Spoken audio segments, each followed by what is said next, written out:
management of the crisis intervention. This is the last topic, and this unit is going to complete.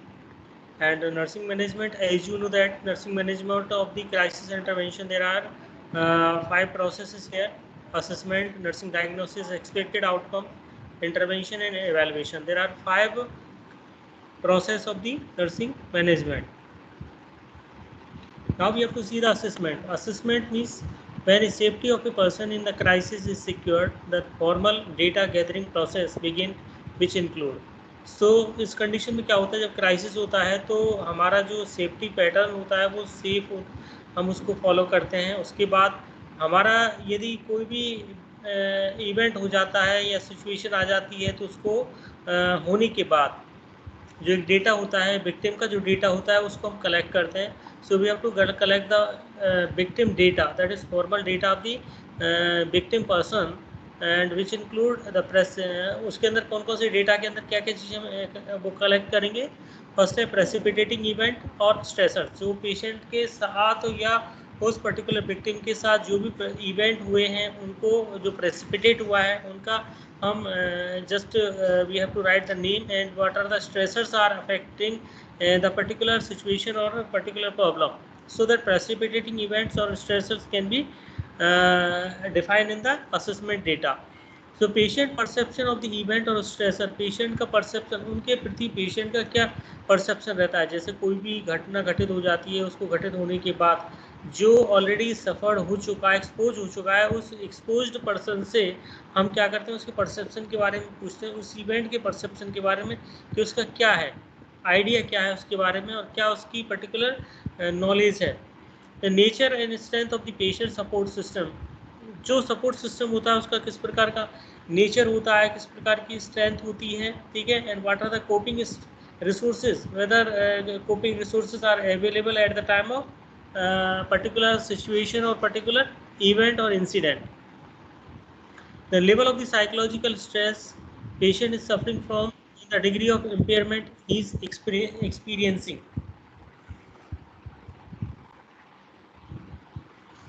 So level of psychological stress क्या है, उस victim का stress क्या है.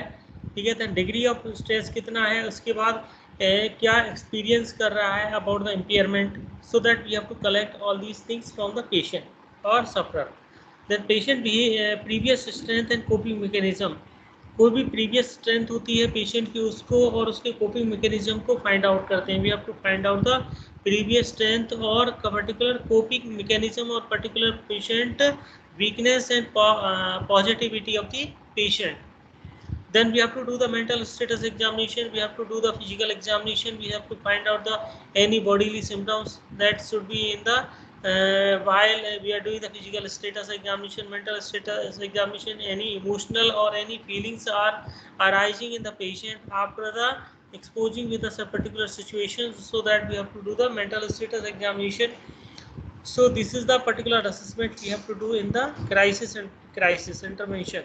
So during this phase the nurse begin to establish a positive working relationship with the patient. अब उसके बाद क्या होता है कि इस फेज के दौरान नर्स जो होती है वो एक पॉजिटिव रिलेशनशिप मेंटेन करती है पेशेंट के साथ. Mutual understanding, mutual support and mutual communication with the patient should be started with in the assessment process.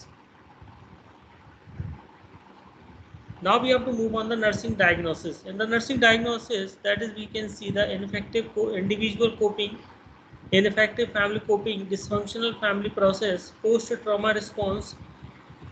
So these are the some of the nursing diagnosis we can identify after the patients having the particular data about the incident or any particular problem.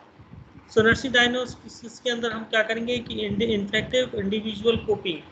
Ineffective का मतलब होता है कि when the person is not getting support from the any higher particular agency, support system agency, when the patient is not getting proper support from the society or from other part of the agency, so that the person should not have a proper coping pattern individually, so that should we can define that ineffective individual coping pattern should be there.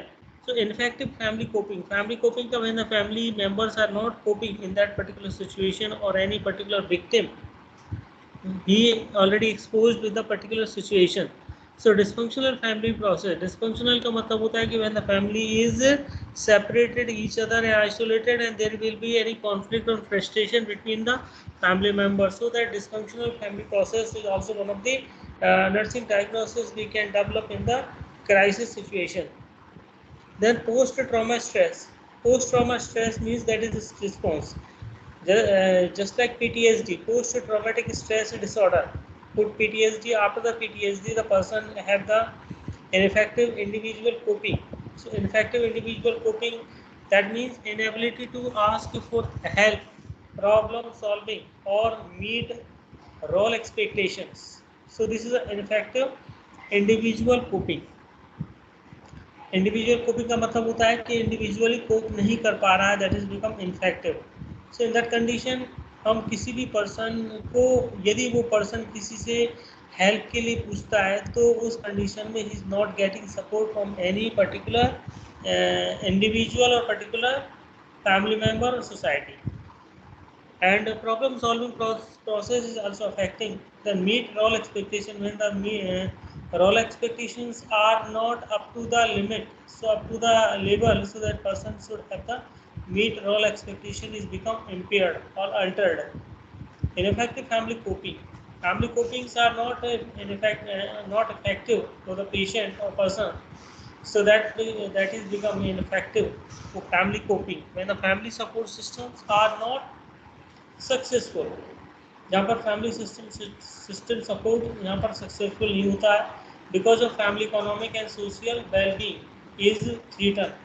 So when the family economic condition and social conditions are so threaten by somebody or something, any relational things, so that is one of the ineffective family coping comes in the when the family support systems are not adequate for the person, when the family's economic and well-being conditions are not favorable, or that is being a threatened. Altered family process, where the family members are unable to adapt to the traumatic experience constructively. So family process जो होता है वो एक altered होता है, because family members are, they are having the inability to adopt the traumatic experience constructively. Post traumatic experience or response is a sustained painful response to an overwhelming traumatic event. कहो तो चाय नहीं थी इस बार, नहीं sir ये जून का है, अभी जून का है.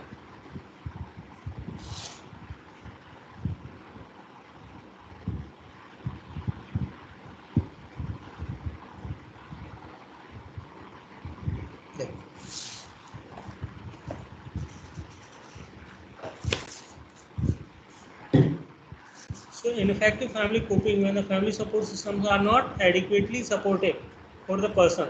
Altered family process, when the family process are not become adaptability and in the constructively in the particular situation, when family members are unable to adopt and traumatic experience are constructively effective and effective.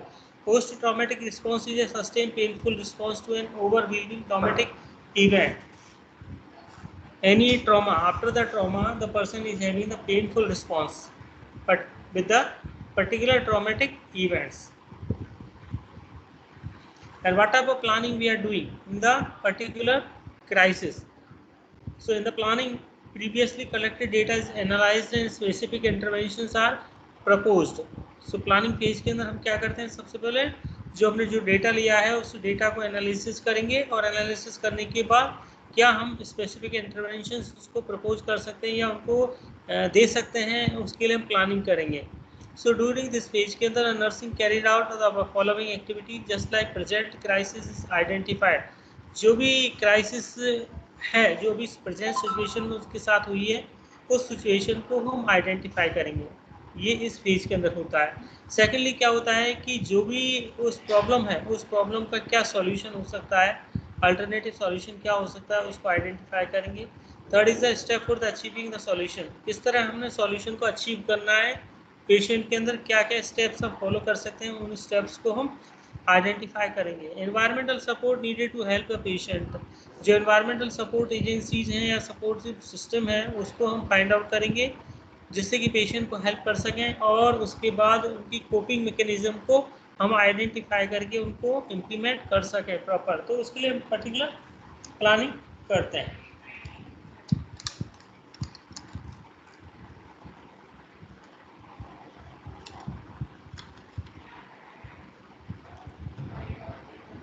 Next is implementation. Implementation की हम बात करें, यहाँ पर implementation are the there are some of the implementation process here. Steps are environmental manipulation, general support system, generic approach, individual approach. There are 4 approaches we are using in the implementation of the particular problem. So environmental manipulation, environment को कैसे manipulate किया जाता है, environmental को कैसे manipulate किया जाता है, जिसके अंदर हम क्या कर सकते हैं, हम उस पेशेंट की जो फिजिकल और इंटरपर्सनल सिचुएशन होती है उसको डायरेक्टली चेंज करते हैं। We are directly changing the physical or interpersonal situation of the patient.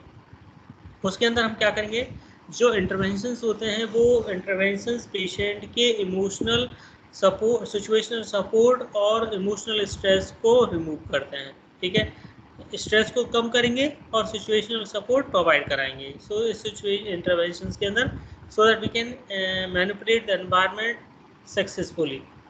इसके अंदर क्या होता है, एग्जांपल की हम बात करें, a patient have the difficulty in his job, मतलब किसी पेशेंट को डिफ़िकल्टी हो रही है उस जॉब के प्रति, so may take a week of sick leave, मतलब को उसके बाद यदि उस जॉब के प्रति उसको डिफ़िकल्टी महसूस कर रहा है, is unable to do the proper job, so that he is demanding for the sick leave, a week for sick leave, and it can be temporary remove from the stress situation. जैसे कई बार क्या होता है कि आज हमको यदि कोई भी एग्ज़ाम होना है आज, या असाइनमेंट देना है या कोई पर्टिकुलर एक्टिविटी करनी है, तो उसके लिए हम क्या करेंगे, सिक लीव ले लेंगे या कुछ पर्टिकुलर ऐसी प्रॉब्लम हम शो करेंगे, जिससे क्या होता है कि वो सिचुएशन जो स्ट्रेसफुल सिचुएशन है उससे हम थोड़ा हट जाए। ठीक है, जिससे कि हमें उस सिचुएशन से हमें अपने आप को मैनिपुलेट करना है। जैसे क्या होता है कि आज मुझे इस सिचुएशन से बहुत ज़्यादा स्ट्रेस हो रहा है, एंजाइटी हो रही है, तो मैं इस सिचुएशन को छोड़ करके दूसरी जहाँ पर सिचुएशन मेरे लिए फेवरेबल होगी उसके अंदर मैं मूव कर जाऊँगा। That is known as environmental manipulation, जहाँ पर मुझे क्या होगा, स्ट्रेस कम होगा और मैं उस स्ट्रेस से बच करके दूसरे सेफ प्लेस पर मैं जा सकूँ। जनरल सपोर्ट क्या होती है, nurse uses the warmth and acceptance, empathy and reassurance to provide the general support to the patient. General support का नर्स का हेल्पफुल होती है कि एक प्रकार से नर्स जो है वार्मथ प्रोवाइड कराती है, सपोर्ट प्रोवाइड कराती है, पेशेंट को एक्सेप्ट करती है, पेशेंट को एम्पैथी दिखाती है, रीअश्योर करती है, साइकोलॉजिकल सपोर्ट प्रोवाइड कराती है। तो that is one of the general support system she should provide by the nurse. Generic approach का हम पहले बात कर रहे थे। जेनरिक अप्रोच क्या होती है कि जो हाई रिस्क इंडिविजुअल होते हैं, ठीक है, या लार्ज ग्रुप होता है, उनको हम क्या करते हैं, इस अप्रोच को अप्लाई करते हैं। जो हाई रिस्क इंडिविजुअल होते हैं, हाई रिस्क, यदि उनके साथ कोई भी हाई रिस्क इंसिडेंट हो गया है या बहुत ज़्यादा बड़ी काफ़ी जनसंख्या में लोग जो है उससे एक्सपोज हुए हैं उस सिचुएशन से, तो उस कंडीशन में एक हम जो जेनरिक अप्रोच होती है वो यूज़ करते हैं, जिसको कहते हैं डीब्रीफिंग। डीब्रीफिंग मेथड जो होता है एक प्रकार से जेनरिक अप्रोच होता है। जैसे कई बार आपको कॉम्पिटिटिव एग्जाम होगा कभी स्टाफ नर्स का, तो उसमें पूछा जाएगा कि what is the effective generic approach in the nursing when the person is exposing with the various situations, so that debriefing is the method of generic approach। तो debriefing method का मतलब होता है ब्रीफली इसको डिस्क्राइब करना। ठीक है, debriefing करना method, disaster victims are help to recall event and clarify traumatic experience. जो खुद विक्टिम होता है वो क्या करता है, डीब्रीफिंग मेथड के द्वारा उनकी जो इवेंट्स हुए हैं उनको रिकॉल करता है। ठीक है, जो उनके साथ ट्रॉमेटिक एक्सपीरियंस हुए हैं उनको क्लैरिफाई करता है। तो this is one of the helpful method become a generic approach which help the person to recall the event, clarify the traumatic experiences. It allows the individual to relive the event in a factual way. ये क्या करता है, individual को उस particular event से factual way में relive करता है, एनकरेज करता है group support and provide information on the normal reaction to the critical events. Group को सपोर्ट करना, एनकरेज करना और जो भी इंफॉर्मेशन की रिक्वायरमेंट होती है उस क्रिटिकल इवेंट्स के लिए उसको अवेलेबल कराना, और नॉर्मल रिएक्शंस क्या होती है उसके क्रिटिकल इवेंट्स की बिहाफ पर उनको प्रोवाइड कराना, that is known as generic approach. Generic approach हम किसके लिए यूज़ करते हैं? जो हाई रिस्क इंडिविजुअल होते हैं और एक प्रकार से लार्ज ग्रुप का जो लोग होते हैं उसके अंदर डीब्रीफिंग मेथड जो है एक प्रकार से जेनरिक अप्रोच होती है, जो हम क्या करते हैं कि जो भी जो डिजास्टर विक्टिम होता है उसके अंदर ये हेल्पफुल होता है कि उस सिचुएशन को रिकॉल करना और जो ट्रॉमेटिक एक्सपीरियंस है उनको क्लैरिफाई करना। उसके बाद ये क्या करता है कि जो भी फैक्चुअल वे में जो वो स्ट्रेस हो रहा है पर्सन को, उस स्ट्रेस को कम करता है, ग्रुप सपोर्ट इनकरेज कराता है, ठीक है। उसके बाद ये इंफॉर्मेशन को प्रोवाइड कराता है, ठीक है, and to the on the normal reaction to the critical events. The next is the individual approach. Individual approach की हम बात करें यहाँ पर, a type of crisis intervention similar to the diagnosis and treatment of a specific problem. Individual approach का मतलब होता है इंडिविजुअल अप्रोच डेवलप करना। पेशेंट को पहले हम क्या करेंगे? डायग्नोस करेंगे, फिर ट्रीटमेंट देंगे उसका, ठीक है। उसके बाद हम क्या करेंगे? एक प्रकार से उसकी जो पर्टिकुलर सिचुएशनल और मैचुरेशनल क्राइसिस है उसको हम कंबाइंड के साथ यूज़ करेंगे उसको, जो हमारे लिए एक प्रकार से बेनिफिशियल होती है कि जब हमारे अंदर होमिसाइडल और सुसाइडल रिस्क ज़्यादा डेवलप होती है, जब पेशेंट किसी भी इंसिडेंट या किसी भी पर्टिकुलर सुसाइडल किसी भी डिजास्टर इवेंट से यदि सफर्ड होता है, विक्टिमाइज हो जाता है, तो उस कंडीशन में उसके जो सिम्टम्स होते हैं उनको वो जैसे कि कौन कौन से सिम्टम्स हैं आपके? होमिसाइडल और सुसाइडल और होमिसाइडल जो सिम्टम्स होते हैं उनको इंडिविजुअल अप्रोच के द्वारा हम कम कर सकते हैं, जिसके अंदर हम सिचुएशनल और मैचुरेशनल क्राइसिस को हम कम कर सकते हैं, and it is become useful approach in the this situation. So as you know that there is evaluation, implementation के बाद देखिए एवेल्युएशन आता है। एवेल्युएशन आपको पता है कि एवेल्युएशन इज द आउटकम और output of the person while we are giving any interventional therapy to the patient. After the interventional therapy, what effectiveness the patient is getting from the therapy. So the nurse and patient review the changes that have occurred after giving the particular therapy. A nurse should give the credit for the successful changes to the patient so that they are realize their effectiveness and understand that what they learned from the crisis and may help in coping with the future crisis. उस situation के अंदर हम कैसे उस situation को कैसे कोप कर सकते हैं और फ्यूचर क्राइसिस से हम कैसे अपने आप को फाइट कर सकते हैं। तो these all conditions can be treated by the particular nursing management or medical management of the crisis intervention. So crisis intervention ये है। Next is this is a part of the thank you, and already this unit is covered here, and I think you understand about this unit. So I think all the units are covered by which is given by for me. So that अब next part जो है आपका, यदि कोई भी doubt होता है किसी भी पार्ट के अंदर, you can ask any questions related any part, or if you are not understood any topic or any particular unit, so you can give me the sum of the feedback. एक और classes के बाद हाँ आप बताइए कौन सी unit आपको नेक्स्ट रिवाइज करानी है? This revision can be done. Hello, yes, please talk something, please talk something. ठीक है, ठीक है। If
hello